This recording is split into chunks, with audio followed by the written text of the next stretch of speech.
folks, coming up on Roland Unfiltered for Wednesday, March 6, 2019. Guess who's back in prison or jail one day after his interview with Gayle King? That's right, R. Kelly. He owes $160,000 in child support. Yep, back in Cook County Jail. We'll give you those details. Also, Democrats in the House were set to pass an indirect rebuke of Minnesota Congresswoman Ilhan Omar. Well, today, a lot of Democrats got in that ass of Nancy Pelosi, so they backed off. Now, it's a little different statement. We'll tell you exactly what is now going to say. A black woman gets elected to the legislature in nearly all-white Vermont. But all of a sudden, a white supremacist stalks her, forces her to resign, and the white folks pretty much didn't do anything to help her. Wait until you hear this interview right here, Roland Unfiltered. The financial and housing crisis back in 2008 wiped out 53% of black wealth in America. Now black home ownership is way down. We'll talk with Elena McCargo, Vice President of Housing Finance Policy at the Urban Institute, on what we can do to fix that. And also, y'all know how we focus on crazy-ass white people on this show. Alabama high school students say we black folks belong in concentration camps. Yes, there's video, and California rich white kids make a swastika out of red cups. Okay?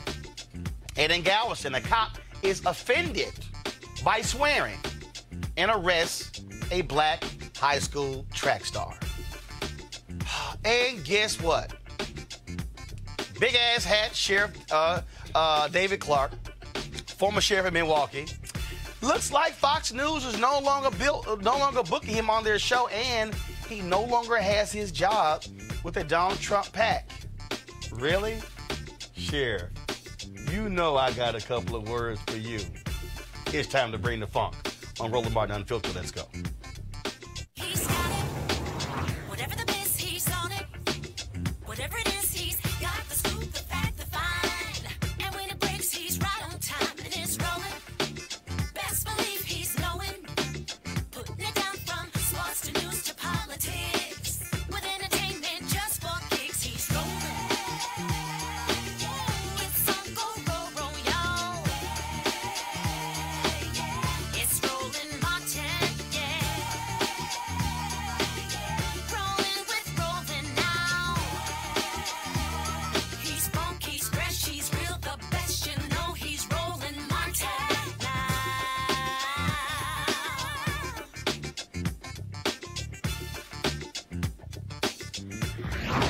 Martin.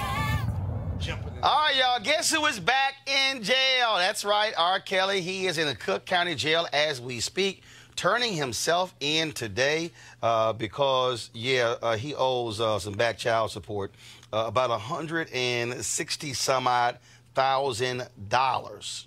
Yeah, $160,000. That's what he actually owes his wife for their children. So, Polly R. Kelly. Now, of course, he had an interview yesterday with Gayle King, though. But right now, though, I want to play for you. This is R. Kelly's publicist, Daryl Johnson, speaking outside of court. Do you see my iPad, Henry? If so, I want you to go ahead. So here we go. This is Daryl Johnson, R. Kelly's publicist, talking about him being back in jail. Yeah, he had back pay of $161,037, and we were coming expecting that he was going to come and make an arrangement, but they wanted the entire amount. So what happened? Where is he right now? What happened after that? Well, the reason he can't pay, as you know, he hadn't worked in a long time. He can't book shows. He can't do anything. There's been a lot of things going on in Mr. Kelly's life, lawsuits, all the things that are happening, and he just didn't have the money, and so he didn't have $161,000. So we tried to work some things out. It didn't work out, and hopefully we'll get him out by Wednesday next week. Can you talk about his state of mind right now, how he's feeling about this right now? Well, he came here expecting to leave. That's what he came to expect to leave. He didn't come here to go to jail. Wednesday of next week. Finish that. He came here in good spirit, expecting to walk out. He came here to make some arrangements. What he had, I think it was $50,000 or $60,000 that he was willing to pay. And in the end, nobody wins. The kids still don't have any money. So at the end of the day, he's locked up. Andrea and her kids, they still don't have anything. Speak about his mood as soon as he found out he was going back to jail. Depressed, deflated, Okay. upset. Let me help y'all out with something. First of all, that video from the Chicago Sun-Times. If the court tells you you got to pay $161,000 by a certain date, that means that your opportunity to negotiate a payment plan has passed, which means that you should have actually done that several months ago. Say I'm gonna put $50,000-$60,000 down on it, and I'm left with $110,000. That ain't quite how the court system works. I don't know many courts you can go to in the country. They go, how much can I put down on it? And the court gonna say, all of it. And so to think that you were gonna roll up to the Cook County courthouse and put down 50 or 60 grand when you owe 161,000, dog, you done lost your mind. Okay, Scott Bolden, I wasn't supposed to introduce the panel right now, but his ass want to talk so bad. So Scott Bolden, attorney, go ahead, Scott, what you want? I just want to correct you on something. Go The ahead. negotiation, you're right, should have been done a long time ago. Probably was done. He ignored it. But you, without negotiation on the phone by your lawyer to get assurances that they're going to take the 50 or 60, you should do that before you go down. Okay, here's the not problem. After you go down. Here's the problem. The court told his ass 2 weeks ago, pay this amount by this date. Or you going to jail. Right. They didn't say, come up with a little something on it, let you go back home. So he was stupid showing up to the jailhouse, to the courthouse, thinking I can put 50, 60,000 and I'm gonna go back to the crib. And they took the 50 or 60 grand too. So Oh, they the took kids it. do have something. Right. So now his team got a week to come up with another 100,000. So maybe they're gonna call that woman with the daycare center who bailed him out last time. Now, of course, this came a day after R. Kelly sat down with Gayle King of CBS this morning in a quite strange interview. Now, they did not run the whole interview this morning on CBS this morning. CBS plans on doing an R. Kelly special Friday, 8 p.m. Eastern, to play more of the interview. That's called Milk That Sucker for Ratings. So here, if you missed it, here is some of Gayle King's quite riveting interview with Robert Kelly. Check it out. That you have never held anybody against their will. I don't need to. Why would I? Well, How stupid would it be for R. Kelly, with all I've been through in my way past, to hold somebody, let alone 4, 5, 6, 50, you said. Why, how stupid would I be to do that? I didn't say you were That's holding... stupid, guys. I didn't... Is this camera on me? Yes, it's on. That's stupid. Use your common sense. Don't forget the blogs. Forget how you feel about me. Hate me if you want to, love me if you want, but just use your common sense. How stupid would it be for me to, with my crazy past and what I've been through, oh, right now I just think I need to be a monster and hold girls against their will, chain them up in my basement, and don't let them eat and don't let them out unless they need some shoes down the street from their uncle. Robert, Stop it. Y'all quit playing. Quit playing. Robert. I didn't do this stuff. This is not me. I'm fighting for my life. Y'all killing me with this. I gave y'all 30 years of my career. Robert. 30 years of my career. Y'all trying to kill me. You're killing me, man. This is not about music.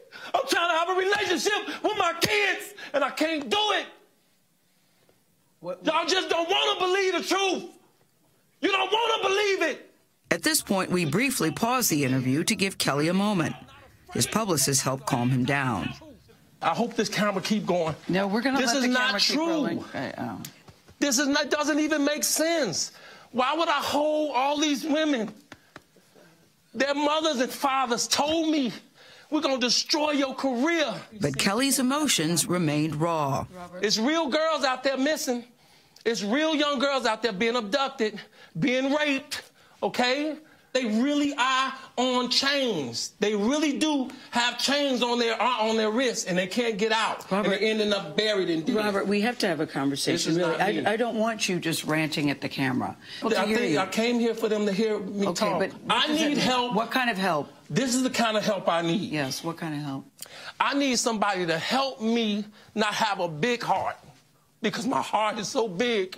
People betray me, and I keep forgiving them. You sound like you're playing the victim here. You sound like R. Kelly, you do. When I listen to you, it does sound like you're playing the victim I'm just telling the truth. And the reason I'm emotional, Robert, and I apologize for that, is because this is the first time I was able to say something. Yeah. I've said nothing. What's up? Good seeing you. Did y'all see that crazy-ass interview? Woo! It's a whole lot. It's a whole lot to unpack there. First of all, Gayle King was very calm as R. Kelly was losing his mind. So anyway, let's get to it. Of course, again, Scott Bolden, the former chair, National Bar Association, PAC. We got Lauren Victoria Burke, who's also communications director for Lieutenant Governor Justin Fairfax of Virginia. We got Schmeichel Singleton, contributing host. Consider it on Vox Media. Here's the first thing. Who in their right mind would say, go do an interview? Yeah, see, interview prep obviously is really important to say. No, not interview prep. He shouldn't have done an interview. How about shouldn't have done it? No interview. But the fact that he obviously is facing criminal charges would mean that not having an interview would probably be a really good idea. Because every statement you give in the interview can be used in court. Two things, used in court, but also you still have a jury that gets picked. And so every action you take has an impact on your case, Scott. Maybe, but let me tell you. Maybe. Maybe. Probably. Well, hell yes. But what I'm really getting at is this issue of whether he should have done the interview or not. Okay, so when you get a client like him, you do your investigation, and you should, and you don't let him do an interview until you're convinced of the investigation is complete and you know exactly kind of where you're going to be. It isn't like he's doing a legal interview with the feds. Secondly, you got to prep him to be under control, and also what's his demeanor going to be like. And so you dry run him 2 or 3 times, right? And then you let him go. And then you sit with him in the interview. You don't let him do that interview by himself with Gayle. And then after all of that, then you release that. And the reason you release that is because back in the day, it was be quiet and try it in court. Now, in the times of social media and messaging and 2019, I think in a lot of cases, defendants, high-profile cases, defendants, they've got to get their story out. Otherwise, the story's going to be told for them. Exactly. And so as a legal, hold on, as a legal advisor, as a lawyer for a number of high-profile clients, I now very often consider them speaking directly to the media through social media or the public if they're ready and if they're well prepped.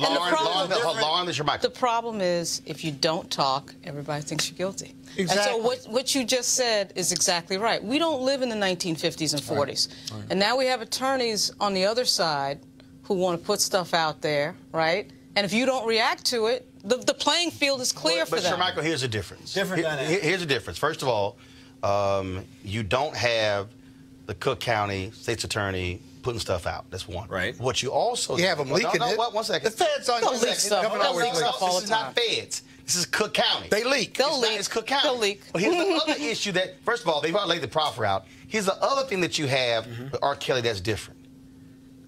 He's done horrible interviews in the past. Right. This is the first time. And if you heard how when Gayle King asked the question, he never said. Never answered. He was like, it's wrong. I mean, it's right. You can't double jeopardy me, is what he said. No, R. Kelly. It's not double jeopardy. Right. When you were charged with child pornography in that case, and they've now filed different charges against you, that's not double jeopardy. Well, remember the interview with Torre and and BET he is also was illiterate. He can't read. Well, right, he can't read. But the difference is, and I agree with Scott that when you do have high-profile clients, depending on the dynamics, it is great to try to argue in the public circle, if you will. But the difference with R. Kelly, Roland, is that we're in the midst of Me Too now. this is a very different dynamic. That documentary came out and it was extremely damaging to R. Kelly. This isn't, well, wait a minute, but this isn't a new thing with him. So there are decades, or 2 decades at least, of history of women coming out saying this has occurred, or we know leaks have gone out from folks who worked with Kelly. So I don't think he should have done the interview at all, and he shouldn't do any more interviews going forward. You also need to be able, even in interviews, control your emotions. Right. Of course. Right. And when you lose it to that degree, right, anything that you thought you could have achieved that was positive, you sitting there like, oh Lord, this fool. Everybody watched that interview, Scott, and they said he's guilty. They saw his behavior and said he's guilty. You're talking about 2 different things. You're talking about whether he should have done the interview, and that's one strategy. Hold on, strategy. But now the interview itself was horrible, and you're absolutely right about that. Which is why you don't. Why you don't do the interview? You don't trust him to do a great interview, and you're right. He's done bad interviews. You bring us together. Bring a straitjacket with you. 3 of y'all lawyers. Do you trust him doing the interview? No. Lauren, do you trust him doing the interview? The question is if he can hold himself together, which he can't. No, we're not talking hypothetical. If you prep him the right way, do you actually think R. Kelly can hold himself together? If a person can hold themselves together, the answer would be yes. Things are tried in the court of public opinion. Lauren. That's the fact. Lauren, based upon what we know about R. Kelly. But what do you... People want to hear from him. Right. Okay. But they want to hear from him. They don't want to hear that from him. I mean, for him to know. Roland, let's say R. Kelly could have been well prepped to give a great interview. Right. My next question would have been, what are you going to possibly accomplish? What can he say? What can he say? The public will hear him deny it. And you come on, Scott. Deny what? That he didn't do it? You don't know how powerful a denial is to a jury. And he's talking, nobody believes this guy didn't do it. It doesn't matter. He's still, in every trial I've tried, every case I've tried, the jury, no matter how overwhelming the evidence is, right? He's talking to a potential jury pool, and they want to hear him deny it. Now, they may still Let me tell y'all something. Don't get me wrong, but it was important for them to hear the denial. Let me tell y'all something. Whether it's true or not. All that stuff Scott's saying right now, all that stuff Scott's saying right now is absolutely irrelevant. I don't agree with it. But I've tried 100 cases. 1 second. No, Scott, you can try. Hold up. This is a different. Hold up. Roland. Here's my question. Here's my question, Roland. How could it get worse? Oh, he got nothing to lose. He's got nothing to lose. No. More women. No, wait. More tapes. No. I will take you back to the previous case. The previous case, in terms of that particular tape, they thought they were going to be found guilty. He got off. Right. The deal is, you don't add anything new to it. When you talk about the interview he did with Teray when he was asked the question, sleeping with underage girls, and was like, how old? Right. So if you go back and listen to the fair question, but you go back and listen and the Aisha interview. If you go back and listen to the first question of Gayle King, which was sort of like, have you slept with underage girls? I got a past, and why you bringing my past up? I'm going, bruh, that ain't quite the answer. I mean, he literally, I heard the first minute, I said, that's the prep part. I said, did he just, Scott, you can talk prep all you want to. So, prep, would he have lied, Scott? You're dealing with a guy who is also illiterate. What are you saying? He can't read. It's not illegal to lie in a media interview. But could it not be used? The only plus side for him doing the interview was to do a public denial and to hear it from him. He never denied anything, Scott. Well, he should have. He would have been prepped. I got it. Here's the whole deal, y'all. Denied himself in your next interview. Get prepped. Right now, this guy talking his lawyer talk. That was a disaster. I'm gonna talk common sense.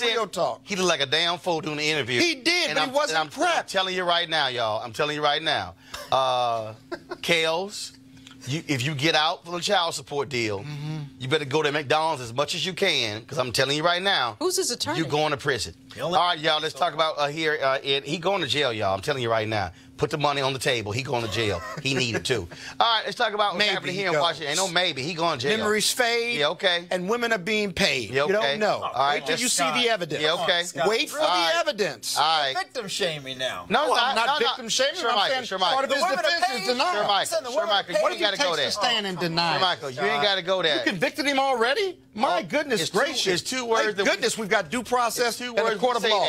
Believe that. Okay. His ass goes to jail. Let's just hang him. Y'all, let's talk about. Let's just hang him and put him away. Throw away the key. We ain't gonna hang him. Let's put him in jail and throw away the key with no trial. We're gonna be in prison. All right, y'all. Last night, of course, Democrats were supposed to take up a resolution against Ilhan Omar, Congresswoman from Minnesota, where they say that she made anti-Semitic remarks. Now, the House, they had some issues because, let's just say, the House Democratic Caucus erupted today against Nancy Pelosi, Speaker of the House, led by members of the CBC. Ilhan Omar is a member of the CBC. The CBC, progressives, and new members pushed back hard against Democratic leadership and Jewish members, saying they wanted no resolution or a wider one condemning all forms of bigotry.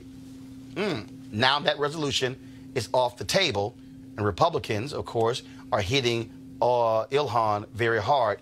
This, got our panel here, Michael, this is an example of Democrats. Let's just be real clear. Democrats always want to, okay, it's a purity thing. We're going to show you how to do the right thing. Republicans don't care. Okay, Steve King is still in Congress. He is. And the reality is, it's a lot of people who are saying, I'm sorry, this is not anti-Semitic. Senator Bernie Sanders is out today saying the attacks of her are wrong and this wasn't anti-Semitic. And so I don't agree with you got House Democrats who are saying, don't go there. Well, look, I mean, is it hypocritical for Republicans considering Steve King? Sure. And the president. But and Steve Scalise. Wait, I'm not making an excuse, Roland, but what I am saying is that I think you can critique our policy with Israel. You can criticize Benjamin Netanyahu. You can criticize the settlements without having characterizations of Israel or Jewish people that some folks may find offense to. And I think when you're a member of Congress, I've worked for a lot of politicians, you have to be very, very careful with your words. Everything matters. And for someone like her, she has a great platform. She's defied a lot of odds, been only one of 2 Muslim American women in Congress. I think she has to be even more careful because the spotlight is so much on her. There's a difference and I'm not taking away from her right to critique and criticize. But the point, though, is the reality is how if you make a criticism of Israel, it is immediately spun as anti-Semitic. But Roland, you can make the criticism of Israel without saying, oh, you must have pledged allegiance to the Israeli state or something. Or using some type of tropes or something. I mean, you can critique something without... Hold up. I actually read, and I read this last night, because you used the word pledge allegiance. Okay. What exactly did she say? Hold up. I'm going to read here. This is Representative Juan Vargas, okay? California 51. This is what he said. Quote, "It is disturbing that Representative Omar continues to perpetuate hurtful anti-Semitic stereotypes that misrepresent our Jewish community. Additionally, questioning support for the U.S.-Israel relationship is unacceptable." Unacceptable? Well, now that I don't. I agree with the first part of the statement, but not the second part. I mean, you should have members who have the ability to criticize our foreign policy relationships with various countries. But he's saying unacceptable. And this is my point. Lauren, there is this view that if you are an American politician, especially a Democrat, you cannot criticize anything dealing with Israel and U.S. relationships. Yeah. And as somebody who was Andre Carson's communications director, the second Muslim member of Congress, I can tell you that he didn't have to say anything to get death threats. He didn't have to say anything to be criticized. He didn't have to say anything to be called anti-Semitic. I suspect that long before any of this happened with Congresswoman Omar, she was likely getting some of the same treatment because we saw a lot of it on social media before any of this happened. So nobody wants to talk about that part of it, like the violence that these members who are in a religious minority group in Congress get. So I think that that's something that needs to be discussed. You know, the fact that a lot of members of the Black Caucus brought up the fact today in the Democratic caucus and in their own meeting that there have been a lot of raised in hate speech in the last 2-3 years. From the floor. From the floor of Congress, you know, from the White House, okay? So their point was, why aren't we bringing that up in a resolution? You know, why aren't we talking about the whole we piece? should. No, I agree. So, you can't just target one person and not take into account all of the other individuals. And some of these members wanted to put Ms. Omar's name, Congresswoman Omar's name, in the resolution, which is a highly unusual move. Now, what we have here, we have Republicans who do not like a Muslim member of Congress. There are people who've been coming after her from day one.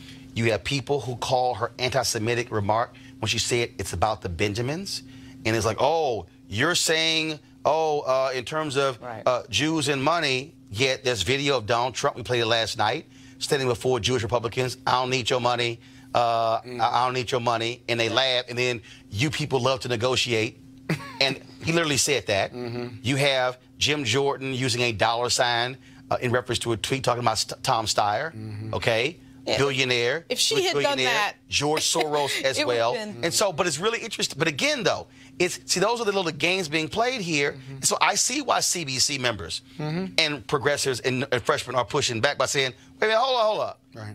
If it's going to be one standard, make it one standard. Right. It's not going to be a different standard. And one level of accountability. You forget that Donald Trump didn't want black people counting his money either, and he only wanted people who had yarmulkes on the back of their heads counting his money, which was disclosed during the campaign. It really is about accountability, and it's easy to be about accountability because we ought to be denouncing all religious hatred, racial hatred, homophobic, Islamophobic hatred, and put all that in the resolution. I tend to agree with my Morehouse brother here, Shermichael, in believing that I do think elected officials have to be more responsible. And when I say more responsible, what I mean is if your words matter and you want to make a statement that you know would be subject, rightfully or wrongfully, to that type of criticism, you know, you got to hold back or say it a different way. You got to be real careful because you know that's out there. One, you're a Muslim, and two, when she said all about the Benjamins, she was talking about, she clarified and apologized, she was really talking about the money that's influenced politics from all interests, right? Got it. But you can't be irresponsible like that. You got to be responsible when you're talking about something that could be construed as anti-Semitism. Now the question is, what recognize that her voice, of course, in this moment, as a member of a religious minority group in Congress, is amplified. But let's face it, the minute that she arrived. The minute that she arrived, got to know that. She's got to know that. But wait a minute, you can't blame her for the fact that the minute she arrived, that right-wing social media was on her. Okay, I'm just saying. But that doesn't change the dynamic of her needing to be very careful in her articulation of her position. Hell, if they want to be on her, be on Steve King. No, she can't. She can say the same thing. I'm not making an excuse for. No. Steve King has been doing this for 10 years, and nobody says anything on the right side. Bringing up Steve King does not inexcuse someone else from making the same mistake. So why are you bringing him up? I'm bringing it up because everybody's silent on the right. Everybody's silent on the right for Steve King. You haven't heard me excuse Steve King. I'm asking you. Everybody's silent about Trump and Steve King. Every Republican? You've quantified this? I mean, I'm just being honest. I mean, you can't make a blatant statement that said everybody. What have you said about Steve King? A whole lot. I've been on television on MSNBC for Are you kidding me, Lauren? Where have you been? I'm being honest. Have you been sleeping under a rock? So you've said as much about Steve King and Trump as you said about Omar. Are you kidding me? Oh, yes. Check Raw's story. You can Google it. Good for you. I'm just being honest. Tell your friends in your party. Tell your friends in your party. I'm just being honest. Right? You guys want to get crazy about Omar. And then you get silent about stuff that goes on in Charlottesville. Okay, I'll let you finish. Okay, can I talk now? Oh, absolutely. Absolutely. Now, let me say this. You cannot say that every single conservative have jumped on this bandwagon of attacking this woman. You can't say that with 100% certainty. I can't say that with every single one. Wait, you're right. No, you can't. I mean, come on. Let's just be logical about it. We can't say every single one of anything. But, okay, going to my second point.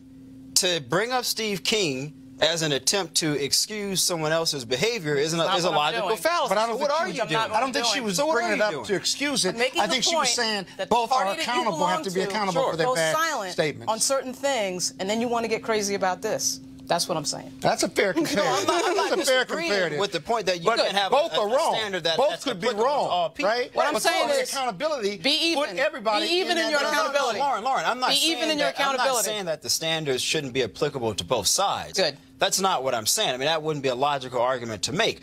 What I'm simply saying is to say, well, Republicans, because you guys haven't done this, then we should completely ignore what other people are doing. I don't think that's logical, and I don't think that's fair. Who has been the impetus of hate speech for the last 2 years? President of the United States? Sure. Or Ilhan Omar? Who's been the bigger? Who's been the bigger impetus? You're not going to get me to disagree with you. Good. So I don't understand the premise of your point. We're good then. We're good then. I'm glad you're not. We're good, Roland. Well, what else do you have? Again, as I said last night, I am still waiting for Ronna McDaniel, Romney. You're definitely not getting that. I'm still waiting for the Republican National Committee to condemn the West Virginia Republican Party for putting Representative Ilhan Omar's photo on a poster linking her to 9/11. If the Republican Party, if any member in the GOP in Congress has any decency, they would call for the condemnation of the West Virginia Republican Party. They would call on the governor of West Virginia, Republican, to condemn them. They would call on the Republican United States Senator to condemn them. They have absolutely no credibility whatsoever when that poster there was put together and Republicans and the party and Donald Trump, who leads the party, hasn't said a damn thing. Folks, Amber Evans, the sister who's been missing in Columbus, Ohio for about 38 days. She is still missing. She went missing on January 28th. We talked about her mother, and still there's no news to report. If you have any information regarding Amber Evans, please call the Columbus Police Department Missing Persons Unit at 614-645-4624, 614-645-4624. All right, folks, going to go to a break right now, and we'll be back. I'm Roland Martin Unfiltered, talking about crazy-ass white people in just a moment. Hey, fam, I want you to like, share, and subscribe to our YouTube channel, youtube.com/Roland S. Martin. And don't forget to turn on your notifications. All right, folks, of course, a lot of people are getting ready, of course, in 2019 to improve their look. A lot of people are getting ready for beach season. You'll never see Scott in his Speedos.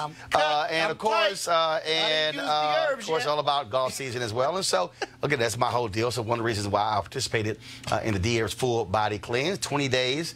No, just fresh fruits, vegetables, nuts, and water. Oh, my goodness. But it also, again, changes your mindset in terms of how you approach food as well. And so there are 27 different cleanses you can be involved in. And so all you got to do is pick which one you want. So what you should do is go to Dherbs.com.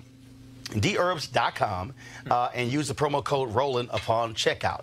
Or you can call 1-866-4-DHERBS, 1-866-4-DHERBS. Now, again, for some people, it's about losing weight. It's about getting rid of some of those stubborn pounds. For other people, it's also just about, trying to regain more energy. Whatever your reason, you can try the Dherbs Full Body Cleanse. Again, you can go to Dherbs.com or call 1-866-4-DHERBS, 1-866-4-DHERBS, and use the promo code Roland upon checkout. And we certainly appreciate the folks at Dherbs being a partner with us here at Roland Martin Unfiltered. Hey, fam, want to check out Roland Martin Unfiltered, the blackest show on all of digital, cable, and broadcast. Check out our audio podcast. There's only one daily digital show out here that keeps it black and keep it real. It's Roland Martin Unfiltered. Press play.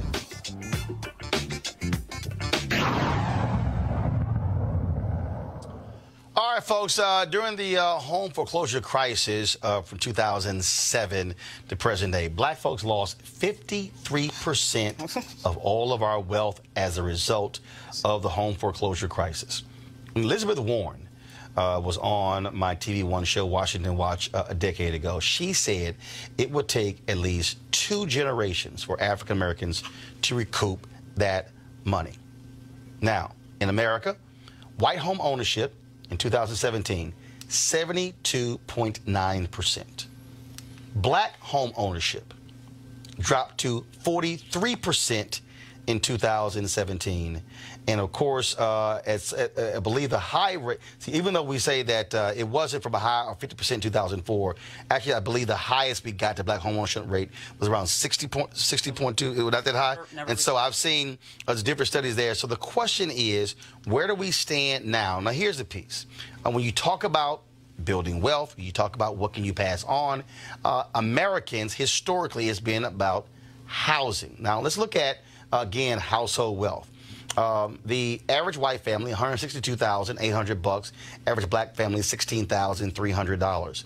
When you look at the period of 2007 to 2017, the reality is African Americans, white folks lost a smaller percentage of wealth than anybody else. Then it was Asian, Latinos, African Americans lost more than anybody else. And so for many of us, our only asset is at home. And also, let's talk about small business loans. 2014, the Wall Street Journal did an article that said that in 2013, $23.09 billion in small business loans were handed out. African Americans got $385 million of that $23.09 billion. Now, I gave the Obama administration hell over that to say what were they going to do to actually improve those numbers. Why did that matter? Because for those black businesses who were applying for loans, only thing they had as collateral was their home. Right. So no home, no loan, no business. How major is this? The home foreclosure crisis essentially wiped out the gains achieved since the 1968 Fair Housing Act. That, folks, gives you an understanding of what's going on. The Urban Institute think tank has been studying this phenomenon, and joining us right now is Elena McCargo, Vice President of Housing Finance Policy at the Urban Institute. And so, Elena, what exactly caused this? Was it a function of, and we've heard this, black folks being forced into subprime mortgages, or was it a function of just simply a housing bubble that just impacted everybody? It's multifaceted, so it's not just one of those things. It's a little bit of both of those things. There is, I mean, it's a tragic story, actually. The run-up to the foreclosure crisis was a period of incredible gains in homeownership for black and Latino families. A lot of that was also happening at the same time that home prices were on the rise, and people were buying at the height of the market. And when you look at sort of what was going on in 2004, 5, and 6, there was a great deal of toxic mortgage product that was in the system that was being targeted towards communities of color, predatory lending practices that were in place, and people getting loans at much higher rates than white families, black families making the same income in very similar situations, getting into products that were incredibly toxic. So when you look at the combination of bad products and the rising home prices that were happening at that time, people were buying at the height of the market. Really, black and brown people buying housing at the exact wrong time in the market, bubble busts, and the biggest impact has been seen in those communities. And what we also have seen as a result, first of all, if we remember 2007, all we heard was toxic assets, toxic assets. They were talking about homes. Then when the bank bailout came, those banks used that money to shore up their bottom line, and then they held onto those homes. Mm-hmm. And then said, oh, opportunity. We're just going to hold on to these things when the economy gets better. Then you had banks partnering with hedge funds. So all of a sudden, you had these hedge funds buying up blocks of 25,000 homes in Arizona and other places. So you now have a whole bunch of people who have been forced to be renters. And there are people who actually want to be first-time home buyers who can't compete with hedge funds buying up thousands upon thousands of homes. Yeah. And so in the period, the 15 years after the crisis, you know, black homeownership rate has declined. You mentioned it. It's right around 42% now, right where it was 50 years ago when the Fair Housing Act was passed.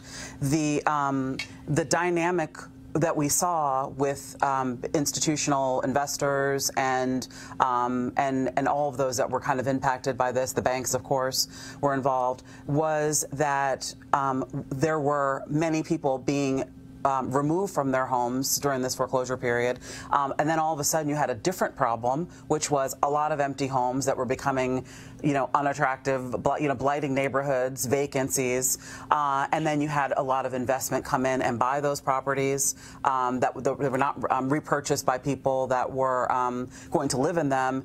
You have a lot of property that became single-family rental, for example, and those homes, to your point, became rental assets versus being available for people to re-enter home ownership on. So I'm reading this piece here that says, according to the Census Bureau data, black home ownership peaked at 49.1%. That's actually a little higher than the statistics we have. In about 2004, the this was from the census report. Yeah, so it depends on which variation of the census you looked at and when you looked at it, but the highest it got was around 47% in 2004. So black home ownership has never gotten above 50%. That's correct. Wow. And so the question now we have a different situation, massive student loan debt. You've got folks who are saying, I will never be able to own a home. What then does that do to black folks in the future? So we truly are, and you mentioned the generational crisis. We have so many black families and households that have lost wealth over the last several decades. You have millennials and people who should be of home buying age now not buying, delaying home ownership, and not entering and building up that asset base for their household financial wealth. And it's having a ripple effect. Black home ownership is the disproportionate largest part of black wealth building in this country. It always has been. It is for whites as well. It's a big part of a white portfolio as well. But it's important to just understand that as these declines continue, and right now blacks are having the worst recovery since the crisis. Hispanic home ownership's on the rise now. Every other race is seeing rising home ownership rates since the crisis, and black home ownership rate, is continuing to be to see declines or stay stagnant. There's a lot of reasons for that. Tight credit markets, difficult to get a loan. Credit was destroyed during the crisis, so it's hard to get out of rental. Rents are crazy high because the housing stock is low on supply. So you've got rents getting higher. So it's very difficult for people to save money. Don't have the money to save. Can't buy a house, and don't have a family member above you that can take some equity out and give you money for cash to down payment. Your parents can't do that for you because they don't own anything. So this is just generation after generation. That problem just gets worse and worse. So the ditch is getting dug deeper and deeper as we go through this. Okay, so every once in a while I'll see a report that says home ownership isn't what it's all cropped up to be. Perhaps there's some circumstances for people where renting is better and perhaps owning the business. You got new tax laws now that limit what you can write off at a certain level. And so how does that play into your report going forward? Because are you still advocating for home ownership? Are you advocating for people of color to look for alternative ways of growing wealth going forward? I think we need to advocate for both. It is a fact that historically homeownership has played a disproportionate role in black wealth. We are less so involved in retirement savings. We are less so involved in traditional savings mechanisms, stocks and bonds, and things like that. So that's just a fact of the way that our country's been built and our wealth has been built. I am absolutely a proponent of homeownership. Homeownership needs to be right. It needs to be done at the right time. It needs to be the right asset. We do need to think about, value. There's a lot of reports and work that has been done looking at black communities and the devaluation of assets in black communities. So there's a lot of factors. You need to think about the total kind of personal financial picture, how much debt you have. You mentioned student loans, taking on debt, and you can't buy a house in America today without getting a mortgage. So I'm sitting here, I'm looking at. So, I mean, there's all these things I think that are really important. So hold on one second. I'm sorry. Keith Newsom on YouTube says renting is never better. renting is never better. And this is where... Even when it's really low? But this is where I disagree. So, for instance, so I moved to D.C. 2010. And because of this business, you don't really have, contracts. I mean, that thing. No, seriously, it's year to year. You also don't understand. You don't know what the next opportunity was. So when I moved here, we were still in that crisis mode, and I could have said, okay, sure, let me buy a house. But then again, what happens if a year or two, and all of a sudden now I'm going to move to another city? So now I'm trying to sell it, and I'm somewhere else. And then what if I can't unload it? And so I said, my wife and I said, you know what, we were just going to lease.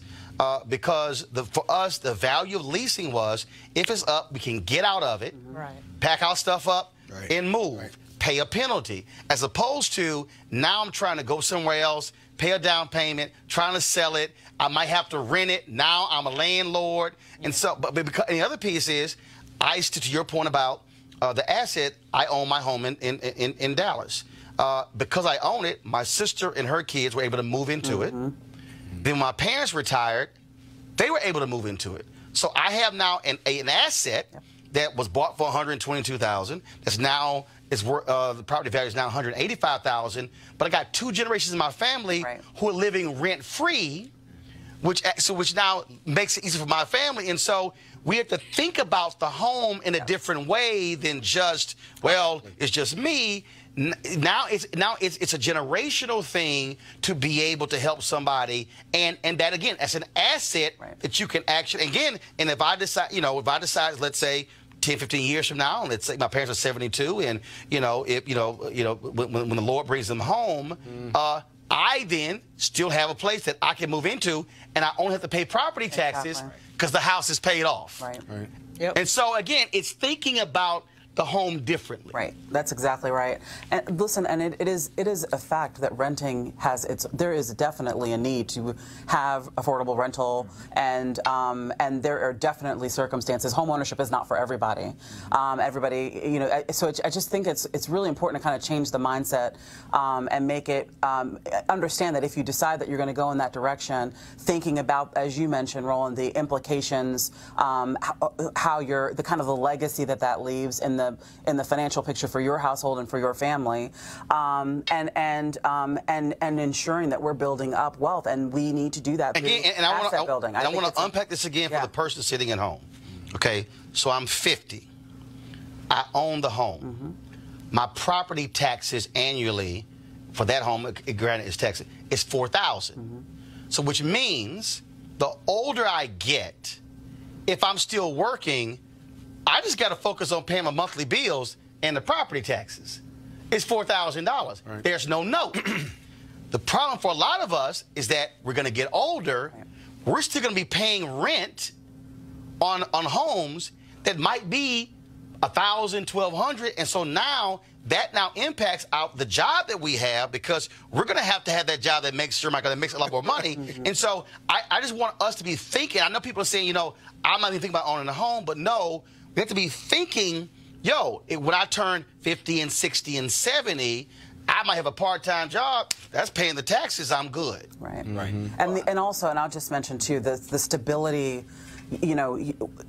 Your rent can change and go up every single year. Immediately. You can be asked to leave because the owner of that home wants to sell it or do something different. Owners own. Renters have no power. And that creates a system of instability when you're just renting. That it really is a different dynamic when you're owning, and I think that's an important ownership piece. My family's got 2 properties that we own that are paid off, and the best thing about the ownership piece is controlling other people's rent. Absolutely. Basically, what's happening is you get to control, the people who come into those properties. And now with Airbnb involved in things, that's a lot of money too. Airbnb. This comes real quick. Piece too. Black people, our people of color, don't leave anything to our future generations. And I know we don't have time to get into that, but insurance products and other products beyond the house, we ought to be doing a better job at that. And that gets to absolutely to the second point, which is home ownership should not be the only way that we're building wealth. Precisely. And you mentioned business ownership and the need to you know, continue to build on that and make those opportunities available. But basic retirement savings, you know, traditional savings, getting into investing, all of those things absolutely are equally just as critical. If I can just really quickly, as it relates to African Americans who are college graduates, what could FHA, Federal Housing Authority, do to incentivize more younger people, particularly minorities, to get into the housing market? They play a big role. They play a huge role, a disproportionate role in serving the mortgage needs of Black people. And you know, there's a tremendous opportunity through housing counseling services that the HUD provides,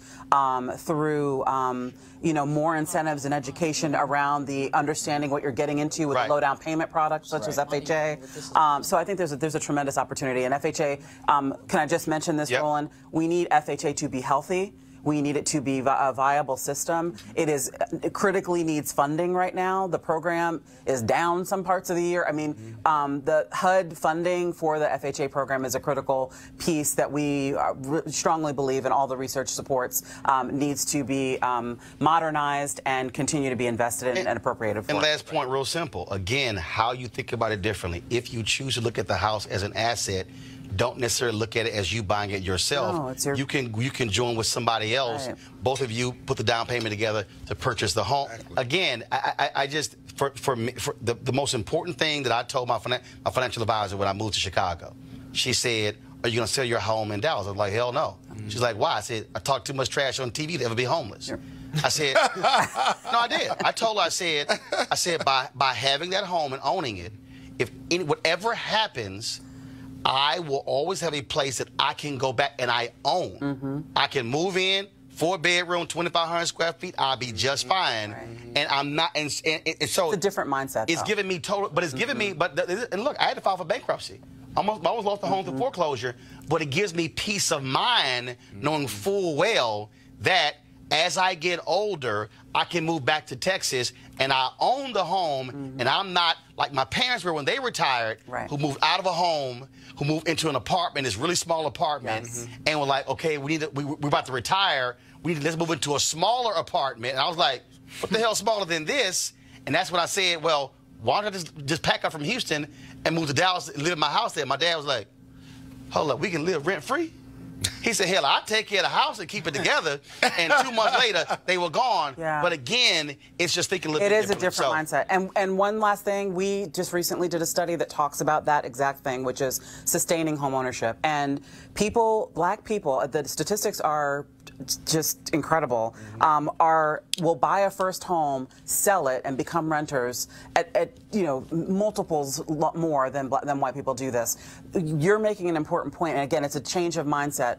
When you get into home ownership, you need to be thinking about it differently. You need to be thinking about how this asset will appreciate and how it might be, you know, how it could bring you retirement security, all kinds of things that may be there, and that is just not the mindset people have. So they're more likely to sell that house in Dallas, move into a rental, not have that asset anymore, and then the next time you buy, you're going to buy a more expensive home, probably have more debt burden, and you're really hurting and harming your household wealth. And let me say this, because this is the final point here, because I had somebody again who said, must be nice to be you, Roland. Let me be real clear. Uh-oh, here we go. No. Let me be real clear. 2000 Democratic National Convention, the night Al Gore accepted the nomination in Los Angeles, my appendix ruptured. I spent 5 days in a hospital in Los Angeles, 29 years old, didn't have health care because the previous job, because Cobra was way too high, okay? Lost the lease of my car as well, car got picked up. Had almost $100,000 in debt because most of that was health care costs. Filed for bankruptcy in order to actually save my home by going into bankruptcy. Paid all that off, praise the Lord, because I was able to get jobs later on. The point I'm making is, don't think for a second that, oh boy, you've had this great high income life. No. That was reality. Filing for bankruptcy in 2004, because it was precipitated when they said we could foreclose your home. I understood, again, having that asset. And so when I began to make more money, I said, I'm going to pay my financial advisor said, we're going to invest the money. I said, no, I'm going to pay the house off. Because no matter what, I have a place to live. My family has a place to live as well. And so we need to be thinking differently and having different conversations. And here's the last point, and this is critically important. Yes, I've lived in 10,000 square foot houses and moved down to a 5,000 square foot house and got no problem moving to a 2,500 square foot house. Right. Because, see, by adjusting your lifestyle, by changing that, I drive a Lincoln Navigator. It's 2008. It's paid off. My wife's Equinox, paid off. Why? Because the idea of not being in debt. Right. Debt is like having, I call them invisible shackles.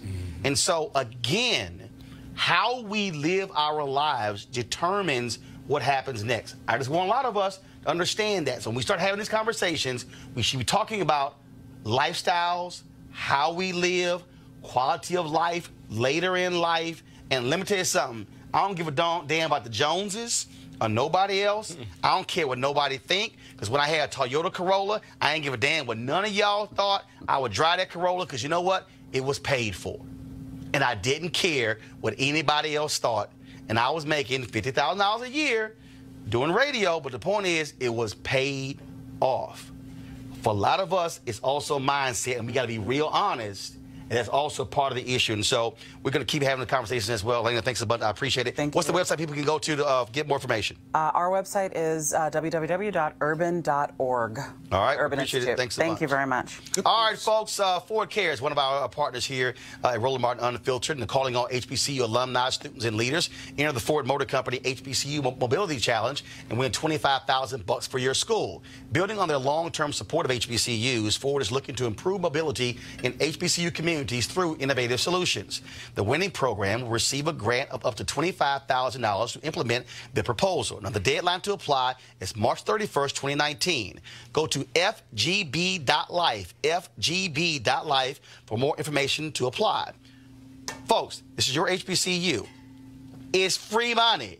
All you got to do is go to the website, FGB.Life, for more information. Ford goes further in our community.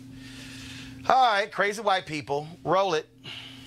No charcoal grills are allowed.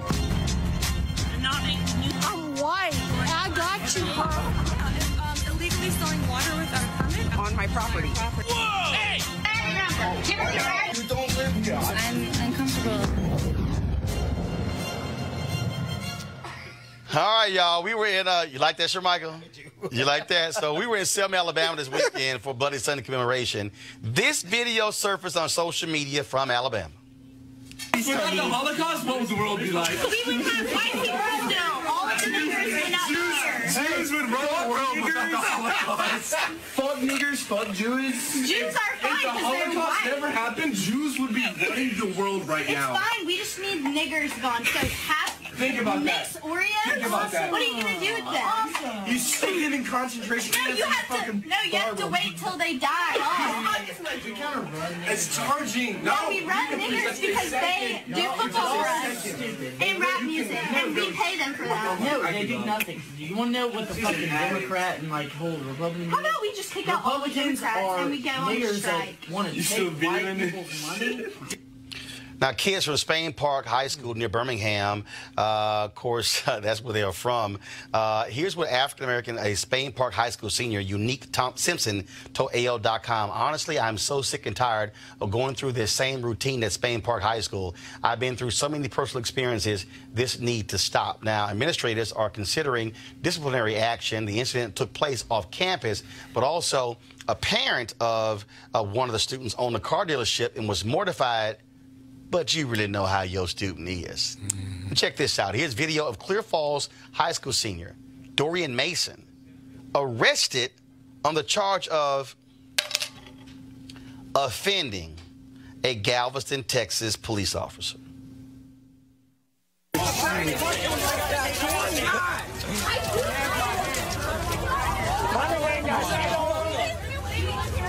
Damn. He got that on his chest. I'm going to tell you when to go. I didn't do it. Keep going. I didn't stand here. We're in this whole area. You got to keep going. It's pretty clear, but I'm not friendly. I got to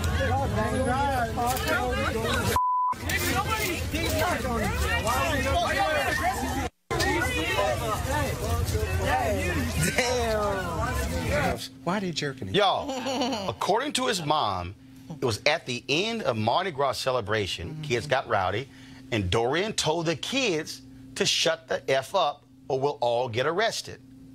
An officer was offended by Dorian's language. Did you see the handgun against his chest? His mom is fighting the fine and going to pretrial hearing on March 21st. Dorian cannot compete in track at school because of the arrest. He was offended that he used the F word to some other students. Yeah, that's like being arrested for disorderly conduct because you argue with the police. Or failure Let me to tell you obey. something. It is not illegal to curse at the police, to argue with the police. You have a First Amendment right. Now, you may be subject to arrest, but it'll be hard for you to be prosecuted. But here's what the calculation you have to do in your mind, all of us do, whoever you are, is do I want an arrest record or not? Because you can get the case dismissed and even expunged, but you still have that arrest record. That is the most dangerous thing in the police and what their powers are on the street, that arrest record. But Michael, he wasn't even talking to the cop. Well, that's where I understand what you're saying, Scott, but I disagree. I don't think it matters what the kid said. That was unnecessary. I have a couple of firearms. I have a carry concealed for D.C. I have a carry concealed for Virginia. I carry all the time. You think he should have been arrested for what he said to the kids? There was no need for that police officer to have his gun as someone who shoots every week pointed at that kid's abdomen. That was absolutely unnecessary because he said, shut him up or we'll get arrested. And, that was over. And Lauren, hey guys, why are we killing the audio, you're on please? the street, and Lauren, what are you going to do? And Lauren, here's the piece. This is where you got a family cops in your family. This is where you got to have another cop say, dog, chill. Exactly. Yeah. I mean, and that to me is the problem. Typically, when you don't have a cop who goes, bruh, really? Typically, on most police forces, definitely when my father came up. Wait, Go ahead. It was a long time ago, but they used to put like a senior cop with a younger cop, so you would have that moment where one guy turns to the other and says, "What the hell are you doing?" But the thing is, I doubt that offending a Galveston cop is in their general orders. I mean, usually the charge is failure to obey, which is sort of a catch-all. Right, you want to really arrest somebody. But that wasn't even that. That wasn't even that. But this has to be explained in court. So when they ask, the cop, etc., what happened, that's going to come. But this is where I need chiefs of police to go. Your ass was offended because he used the cuss. The fraternity of police is so locked together that's unlikely. Should honestly be suspended for a while because that was for being stupid. Excessive force. But so unnecessary. But this is where all these cops who talk about we get criticized. This is where you use some damn common sense. Well, when you see the smaller police forces like Galveston as opposed to, say, the federal police force, which I know a lot of cops on who are federal cops, you'll notice that you generally never see one of them involved in this sort of petty, annoying incident. We live in an area with about 8 or 9 different police jurisdictions, right? But Roland, it's very rare. Wait a second. It's very rare that you will see a officer involved shooting in this jurisdiction or something that's ridiculous. And there's a reason, and it is training. It is training. They, to my point, Lauren, training. Just real quick, but the survival techniques for people of color out here, you've got to put in the mix that you have untrained but he was cussing at a student. I understand. Not even a cop. That was stupid. But if there was no way he could do anything about that. But when in other instances, you got to determine. We're talking other instances. We're talking this one. In this one, he was talking to other students. Also, how do I know a cop is going to get offended because I use the F word? I agree. He should not have been arrested. And it'll be caught. It'll be taught. The kid would have just moved and the officer would have accidentally shot. That's what I'm saying. That would have been possible. It's just that, but again, I get go home, I get survive, but he was cussing at other students. Excuse me for offending your sensibilities. No, some of these cops need to get a damn brain and stop being so damn sensitive. But the reality is, that's where they want to arrest some black kids over some BS. All right, folks, our show is done today. I want to thank our panel for being here. Now, here's the deal. Coming up next, we're going to end this broadcast, but coming up next, we're going to play this interview of Kiah Morris. Kiah Morris was the only black woman serving in the Virginia legislature. She was forced to resign because of white supremacists who was stalking her. Virginia or Vermont? And, she was in Vermont. And here's the piece, okay, in Vermont. They really didn't do much, legislature, to deal with it. Folks, including threats against your family, somebody breaking into her house. You don't want to miss this interview because here's what she also talked about. She also talked about the issue of race in Vermont and where Senator Bernie Sanders on addressing the issue of race in Vermont.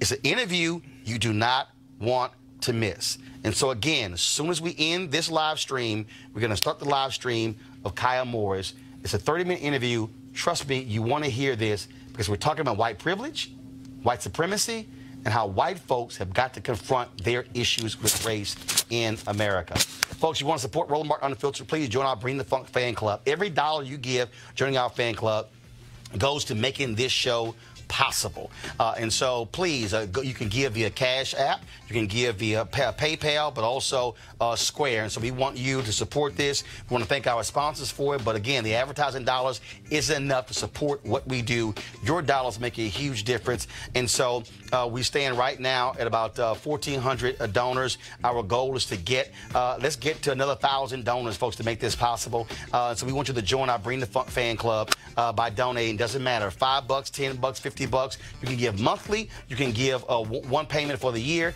That's fine with us. But we want to be able to have an independent voice covering the stories. And again, that housing conversation, I'm seeing a lot of your comments. You say, man, I'm not hearing that stuff somewhere else. That's why this show matters. And so please support us and spread the word to make this possible as well. Okay? I'll see you guys tomorrow. Holla!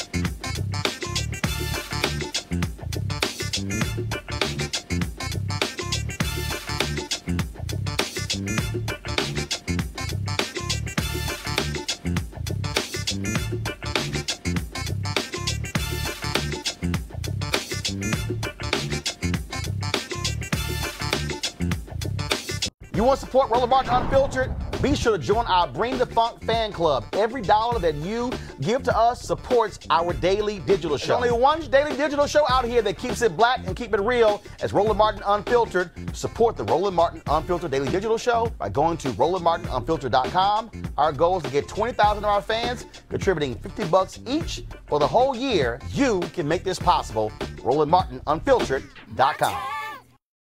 You want to check out Roland Martin Unfiltered? YouTube.com/Roland S. Martin. And subscribe to our YouTube channel. There's only one daily digital show out here that keeps it black and keep it real. It's Roland Martin Unfiltered. See that name right there?